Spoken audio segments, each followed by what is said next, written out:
नित्य और एक आत्मा के अतिरिक्त, एक मैं के अतिरिक्त, एक चेतन के अतिरिक्त सबको कल्पना मात्र मिथ्या जानो।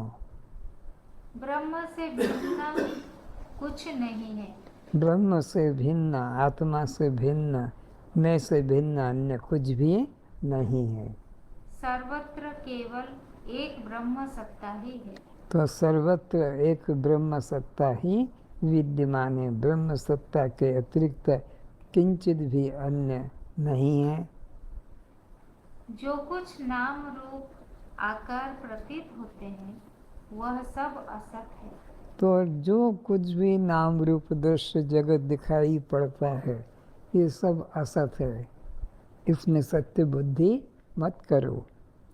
हे राम, आत्मा में अहम त्वम का उत्थान नहीं है। आत्मा में न कोई अहम है न तुम है, कोई द्वंद्व वहाँ आत्मा में नहीं। एकमात्र अद्वितीय आत्मा ही सत्य है, वहाँ अहम तुम द्वैत नहीं। केवल सतरूप, चित रूप और आनंद रूप ज्ञान मात्र है। आत्मा ही सतरूप है, चितरूप है और आनंद रूप है। आत्मा ही सच्चिदानंद रूप है। सच्चिदानंद आत्मा के अतिरिक्त किंचित भी अन्य नहीं है। अविद्या तम से रहित प्रकाश रूप है। आत्मा अविद्या अंधकार से रहित केवल शुद्ध प्रकाश रूप है।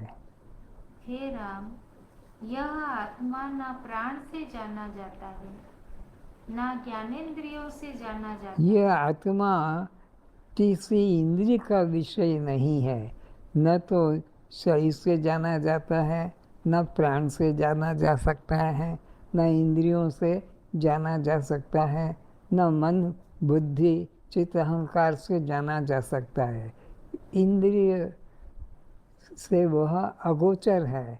आत्मा किसी इंद्रिय का विषय नहीं है। न मन से उसका चिंतन हो सकता है क्योंकि आत्मा किसी भी इंद्रिय प्रमाण का विषय नहीं। आत्मा अप्रमेय है, वो किसी भी इंद्रिय विषय का वस्तु नहीं है, नहीं जाना जाएगा। यत् चक्षुषा न पश्यति येन चक्षुषि पश्यति तदेव ब्रह्म त्वं विद्धि नेदं यदिदं उपासते। क्या कहा? आँख ब्रह्म नहीं, आँख के द्वारा देखा गया कोई भी रूप ब्रह्म का वास्तविक स्वरूप। आँख ब्रह्म नहीं, आँख के द्वारा देखा गया कोई भी रूप ब्रह्म नहीं है। मन भी ब्रह्म नहीं है, मन के द्वारा जाना गया कोई भी विषय ब्रह्म नहीं है। बुद्धि भी ब्रह्म नहीं, बुद्धि के द्वारा निश्चय किया गया कोई भी विषय ब्रह्म नहीं है। तो फिर ब्रह्म का वास्तविक स्वरूप क्या है? तो फिर ब्रह्म का वास्तविक स्वरूप क्या है? हर तरह से ना हम कह रहे हो, तो ब्रह्म का वास्तविक स्वरूप क्या है? जिसकी शक्ति का अंश पाकर यह आँख रूप देखने में समर्थ होता है। यह आँख रूप देखने में समर्थ होता है, वो शक्ति ब्रह्म है। आँख ब्रह्म नहीं, आँख के द्वारा जो रूप देखा जाता है वह भी ब्रह्म नहीं। जिसकी शक्ति का अंश पाकर ये आँखें रूप देखने में समर्थ होती है, तदेव ब्रह्म तुम विद्धि, वो उसको तुम ब्रह्म जानो। कान ब्रह्म नहीं, कान के द्वारा सुना गया कोई भी ओंकार सोहम आदि शब्द भी ब्रह्म का वास्तविक स्वरूप नहीं। तो कान भी ब्रह्म नहीं, कान के द्वारा सुना गया कोई भी ओम सोहम शब्द भी ब्रह्म नहीं है। तो फिर ब्रह्म का वास्तविक स्वरूप क्या है? तो फिर ब्रह्म का वास्तविक स्वरूप क्या है, ऐसा राम जी ने पूछा। तो जिसकी शक्ति का अंश पाकर यह कान शब्द सुनने में समर्थ होता है। गुरुदेव को बताया कि जिसकी शक्ति का अंश पाकर ये कान सुनने में समर्थ होता है वो ब्रह्म है, उसे ब्रह्म जानो। जो सुना जाता है वो ब्रह्म नहीं है।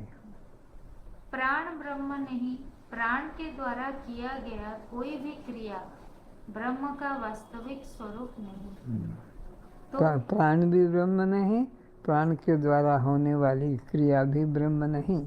जिसकी शक्ति का अंश पाकर ये प्राण भीतर बाहर हो रहा है वो शक्ति ब्रह्म है, वह अपना स्वरूप जानो।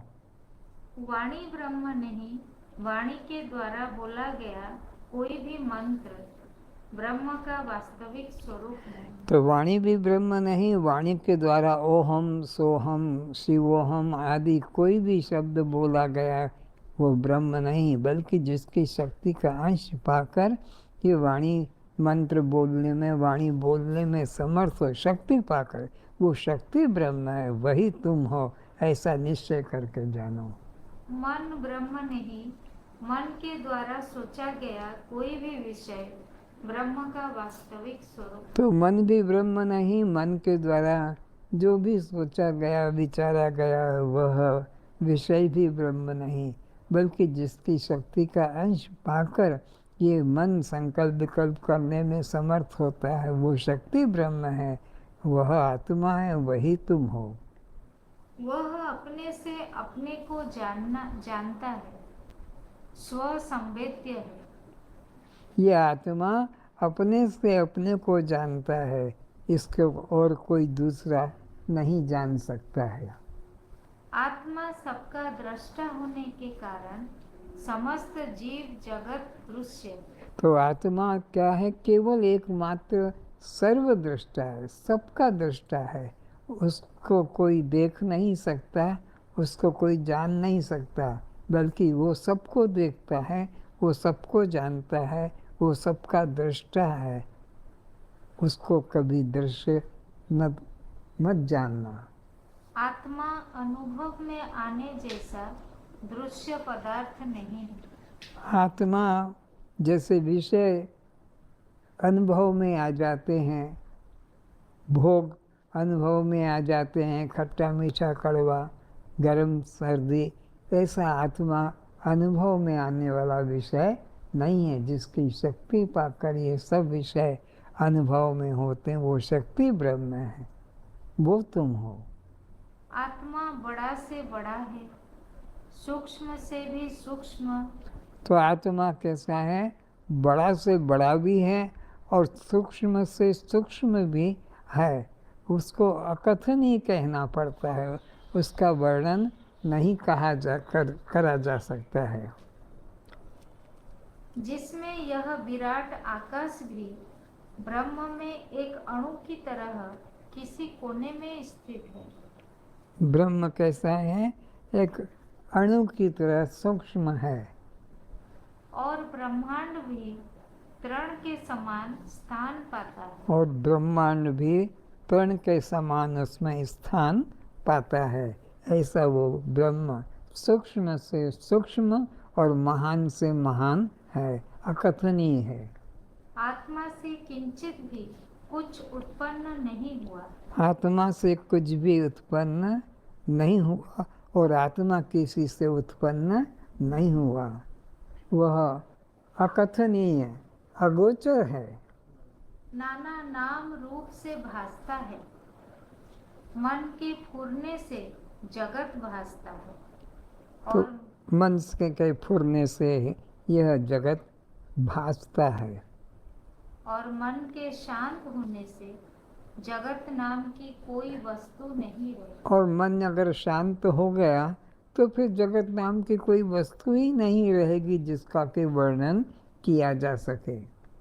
केवल एकमात्र अपना आप आत्म स्वरूप ही है। केवल एकमात्र सर्व संसार में एक आत्मा ही सत्य है।